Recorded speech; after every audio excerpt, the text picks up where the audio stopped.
রাজধানী ঢাকার ২টি সহ দেশের ৬ সিটি কর্পোরেশনে প্রশাসক নিয়োগ দিয়েছে সরকার। আর ৬টি সিটি কর্পোরেশনেই বিএনপির মনোনীত কর্মকর্তাদের নিয়োগ দেওয়া হয়েছে। রবিবার স্থানীয় সরকার, পল্লী উন্নয়ন ও সমবায় মন্ত্রণালয়ের জারিকৃত এক প্রজ্ঞাপনে এ তথ্য জানানো হয়েছে। এতে সই করেন যুগ্ম সচিব মাহবুবা আইরিন। প্রজ্ঞাপন অনুযায়ী ঢাকা দক্ষিণ সিটি কর্পোরেশনে প্রশাসক হিসেবে নিয়োগ দেওয়া হয়েছে মোহাম্মদ আব্দুস সালামকে, আর ঢাকা উত্তর সিটি কর্পোরেশনে নিয়োগ দেওয়া হয়েছে মোহাম্মদ শফিকুল ইসলাম খানকে। খুলনা সিটি কর্পোরেশনে প্রশাসক হিসেবে নিয়োগ পেয়েছেন নজরুল ইসলাম মঞ্জু।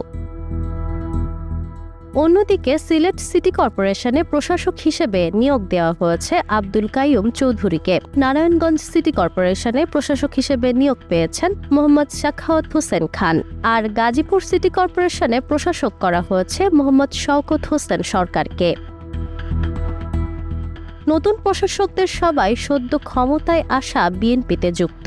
তাদের মধ্যে আব্দুস সালাম বিএনপির চেয়ারম্যানের উপদেষ্টা পরিষদের সদস্য। তিনি ঢাকা মহানগর দক্ষিণ বিএনপির সভাপতি। নজরুল ইসলাম মঞ্জু বিএনপির কেন্দ্রীয় সাংগঠনিক সম্পাদক পদে রয়েছেন।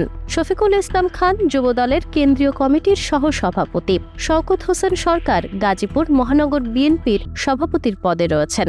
অন্যদিকে সাখাওয়াত হোসেন খান নারায়ণগঞ্জ মহানগর বিএনপির জ্যেষ্ঠ সহসভাপতি। আবার আব্দুল কাইয়ুম চৌধুরী সিলেট জেলা বিএনপির সভাপতি পদে রয়েছেন।